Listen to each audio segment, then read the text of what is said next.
샬롬. 잠언 3장 13절 지혜를 얻은 자와 명철을 얻은 자는 복이 있나니. 지혜의 효능, 효과, 지혜가 왜 좋은 것인가? 한마디로 말하면 복 받는 거예요. 복 받는 거. 우리가 지혜가 있잖아요. 영적인 삶을 살아가잖아요. 믿음을 따라 살아가고 선하게 판단 하나님께 돌려드리고 성령의 인도하심과 도우심을 따라 사는 삶. 한마디로 말하면 그 삶의 유익은요, 복이에요. 복이 뭐예요? 신에게 가까이라니까요. 그 신에게 가까이 다가갈수록 그런 선택들을 통해 신에게 가까이 다가갈수록 뭐예요? 우리가 그 나타나는 그 현상들, 좋은 현상들이 있죠. 일단은 빛에 가까이 다가가기 때문에 어떤 죄에서 멀어지는 것이 있죠. 어떤 성화라는 것이 있습니다. 그리고 빛 가운데 있는 자의 어떤 평안과 기쁨이라는 것도 있어요. 이건 내적이고 이제 영적인 것이지만 하나님께서 또 하나님과 가까이 있는 사람들에게 하나님이 다양한 보이는 열매들을 또한 허락해 주실 수 있다는 거죠. 하나님이 그를 믿을만 하고 가까이 있는 사람, 항상 가까이 있는 사람을 쓰잖아요. 멀리 있는 사람을 쓰지 않습니다. 가까이 있는 측근을 써서 자기의 중요한 것들, 소중한 것들을 이렇게 맡긴단 말이에요. 어떤 자리를 그 사람에게 준단 말이에요. 그렇잖아요. 하나님께서 이 지혜 있는 사람에게 많은 것들을 주시는데 잠언 3장 14절 이는 지혜를 얻은 것이 은을 얻는 것보다 낫고 그 이익이 정금보다 나읍니다. 금보다도 나은 어떤 이익이 있다는 거예요. 지혜는 진주보다 귀하니 내가 사모하는 모든 것으로도 이에 비교할 수 없도다. 도대체 이게 뭐예요? 진짜 이게 뭔데 이렇게 우리가 어떤 것을 원한다 하더라도 그것보다 더 원해야 되는 것이 지혜라는 거예요. 내가 어떤 것을 좋은 것이라고 생각한다 하더라도 그것보다 좋은 것이 지혜라는 거예요. 그의 오른손에는 장수가 있고요. 그의 왼손에는 부귀가 있나니 장수와 부귀, 건강과 부자 되는 거 당시에는 최고의 복이죠. 구약적인 최고의 복이 장수와 부귀잖아요. 그 길은 즐거운 길이요 그의 지름길은 다 평강이니라. 즐거움과 평강, 도대체 이게 뭐예요? 장수가 있고 부귀가 있고 평강이 있고 기쁨이 있고 하나님의 나라잖아요. 천국이란 말이에요. 어떻게 천국에 이르는가? 어떻게 잃어버린 에덴을 회복하는가? 지혜를 통해서다. 지혜가 뭐예요? 선악의 판단을 돌려드리는 것이다. 선악의 판단을 하나님께 돌려드리고 선악과를 돌려드리니 그 옆에 뭐가 있어요? 생명나무. 생명나무 에덴을 회복했다는 얘기잖아요. 18절 지혜는 그 얻은 자에게 생명나무라. 지혜를 가진 자는 복되도다. 또 이러네요. 지혜는 그 얻은 자에게. 그러면 이게 생명나무. 생명나무 뭐 옆에 있어요? 선악과 옆에 있잖아요. 선악의 판단을 가져온 인간이 선악의 판단 하나님께 돌려드리는 것, 하나님의 지혜를 구하며 사는 삶. 십자가 바라보며 나를 십자가에 못 박으며 나는 알 수 없고 할 수 없어요. 오늘도 인도해 주시고 도와주세요. 스스로 지혜롭다고 여기지 않는 거예요. 날마다 빈 깡통으로 시작해야 된다고요. 하나님 난 알 수 없어요. 할 수 없어요. 하나님 오늘도 인도해 주시고 도와주세요. 조금만 내가 살아나고 똑똑한 척하고 막 뭐 또 약간 좀 이렇게 설치잖아요. 교만하잖아요. 금방 하나님의 징계가 임합니다. 그럼 정신이 또 번쩍 들어야죠. 죄송합니다 하나님. 그리고 십자가 붙들고 하나님 도와주세요. 하나님 도와주세요. 이래야 돼요. 그래야 생명나무, 장수와 부귀와 즐거움과 평강이 있는 생명나무, 잃어버린 에덴의 회복, 이것이 지혜를 통해 이루어진다라는 사실입니다. 그러니 우리가 지혜를 얻어야 돼요? 안 얻어야 돼요? 지혜가 소중해요? 안 소중해요? 영적인 삶이 중요해요? 안 중요해요? 잠언 4장 6절 지혜를 버리지 말라. 그가 너를 보호하리라. 그를 사랑하라. 그가 너를 지키리라. 여기에는 어떻게 지혜를 얻는가와 지혜의 효력이 뭔가를 또 말해주고 있어요. 지혜의 효력이 뭐예요? 장수가 있고 부귀가 있고 즐거움이 있고 평강이 있는데 지혜는 우리를 또한 여기서 뭐라 그래요? 보호하고 지켜준다 그래요. 우리가 하나님 나라에 거하면 하나님의 보호가 있어요. 광야에서도 있었어요. 전제가 뭐예요? 불기둥과 구름기둥을 따라다닐 때 그 지혜가 하나님의 지혜거든요. 그게 그 지혜가 이스라엘을 보호했다고요. 하나님의 지혜를 따라가지 않으면 그 구름기둥이 나를 덮고 있는 그 구름기둥이 지나가 버리면, 그 구름이 지나가 버리면 나는 한낮의 이 뙤약볕과 이 한밤의 그 추위와 그게 뭐예요? 징계죠, 징계. 정신 번쩍 차리고, 왜 이렇게 뜨거워? 왜 이렇게 추워?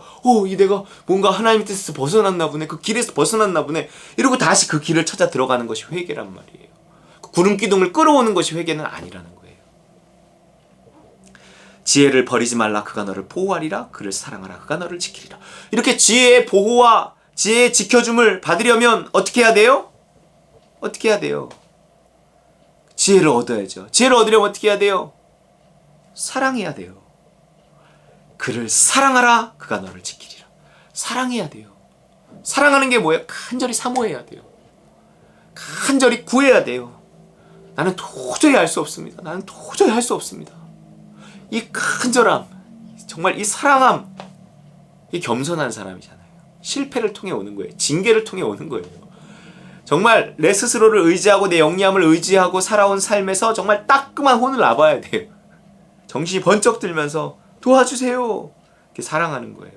7절 지혜가 제일이니 지혜를 얻으라. 내가 얻은 모든 것을 가지고 명철을 얻을지니라. 이 지혜, 내가 가진 어떤 것과도 비교할 수 없는 것이 이 지혜, 영적인 삶, 믿음을 따라 사는 삶이기 때문에 이것만이 나를 구원시키기 때문에 하나님은요, 이 경종을 비교한단 말이에요. 우선순위. 이 지혜를 얻게 하기 위해서, 영적인 삶을 살게 하기 위해서 하나님은요, 내 가진 모든 것들을 다 망가뜨릴 수 있고 뺏어갈 수 있다는 거예요. 그게 뭐예요? 그게 그 욥기를 통해서 우리에게 하시는 말씀이잖아요. 이 탕자의 비유를 통해서 하는 말씀이잖아요. 아버지의 집에 돌아가서 아버지 집의 종이 되리라. 그게 지혜거든요. 그 지혜를 얻게 하기 위해 쫄딱 망하게 하신다고요. 그 지혜가 더 소중하니까요. 여러분, 우리의 어떤 것과 바꾸더라도요, 우리는 이 지혜를 얻어야 된다는 거예요. 영적인 삶을 살아야 한다는 거예요. 이것을 위해서 하나님은 나를 쫄딱 망하게 하시든, 정말 암에 걸리게 하시든, 죽음을 코앞에 두게 하시든, 어떤 어마어마한 문제가 생기게 하시든 하나님은요, 아끼지 않는다고요. 야, 그거 아무 소용없어. 너 이 지혜를 얻으면 돼. 이 지혜. 우리가 모든 것을 들여서 자식 공부시켜야 돼. 왜요? 그 공부가 곧 안정된 삶이 되고 돈이 되고, 그것이 사람답게 사람 구실하면서 살게 하는 어떤 가장 중요한 거라고 생각하니까 거기에 올인하고 투자를 하고 이러잖아요. 근데 하나님의 우선순위는 다르단 말이에요. 하나님의 우선순위는 뭐예요? 하나님의 우선순위는 지혜예요. 돈을 들여서라도 지혜를 얻어야 되고요. 공부를 망하게 해서라도 지혜를 얻어야 되고요. 그렇다고요. 우리가 중요하다고 생각하는 것과 하나님이 중요하다고 생각하는 그것이 달라요. 누가 이기겠어요? 하나님이 이긴단 말이에요. 정말 내 우선순위를 가지고 달려가고 살아갈 때 하나님 그냥 놔두시다가도요, 어느 순간인가요, 우리의 우선순위가 하나님의 우선순위를 앞서지 못하도록, 하나님의 우선순위가 올라오도록 끊임없이 징계하시면서 우리의 삶을 망가뜨리시고 혼내시면서 하나님의 우선순위가 뭔지 알게 하신다는 거예요. 무언가 내 삶이 어느 순간에 자꾸 망가지고 힘들고 어렵고 꼬이고 괴롭고 외롭고 이런다면 뭐가 딱 하나 문제인 거예요. 우선순위가 잘못된 거예요. 지혜를 구해야 되는데 그냥 내 힘으로 살아온 거예요. 다른 것을 내가 그 가치의 우선순위로 둔 거예요. 지혜가 제일입니다. 모든 것을 다 버리고서라도 이 지혜를 얻었다고 하면 잘한 거예요. 어떤 분이 그러더라고요. 나는 30억을 들여서 30억을 다 까먹으면서 결국 하나님을 만났다. 근데 그분이 100억 있는 분이 아니라 30억 있는 분이었는데 30억을 까먹었어. 그러면요, 정말 100만 원 있는 사람이면 100만 원 까먹어서라도, 가진 것을 다 팔아서라도 그 밭을 사는 마음으로, 그렇잖아요. 가진 것을 다 팔아 그 밭을 사면 그 보화가 내가 그 밭을 사는데 들였던 그것이 억만금일지라도 훨씬 더 큰 유익을 그 밭을 삼으로 말미암아 얻게 된다는 거예요. 그게 뭐예요? 지혜예요. 우리는 정말 내 삶의 어떤 실패와 어떤 아픔과 어떤 고통을 경험했다 하더라도요, 그것을 통해서 내가 하나님을 만났고요, 하나님께 가까이 다가가게 하는 그 지혜를 내가 깨달았다면, 이렇게 사는 거구나. 십자가와 성령의 복음이구나.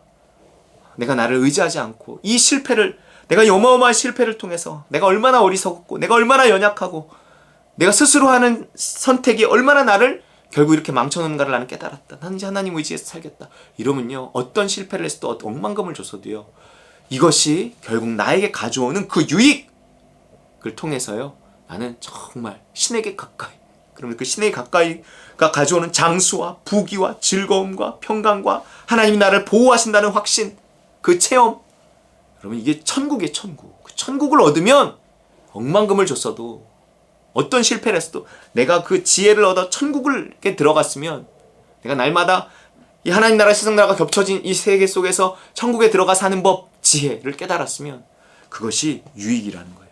그것이 훨씬 좋은 일이라는 거예요.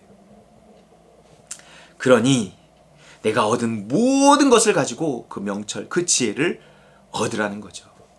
그를 높이라. 그리하면 그가 너를 높이 들리라. 만일 그를 품면 그가 너를 영화롭게 하리라. 장수, 부귀, 즐거움, 평강, 하나님의 보호하심, 그리고 하나님의 높이 드심, 영화롭게 하신 그가 아름다운 관을 내 머리에 두겠고 영화로운 면류관을 내게 주리라 하셨느니라. 여러분 이 약속이 지혜에 있습니다. 여러분 지혜로운 삶 살아가시기를 주님의 이름으로 축원합니다.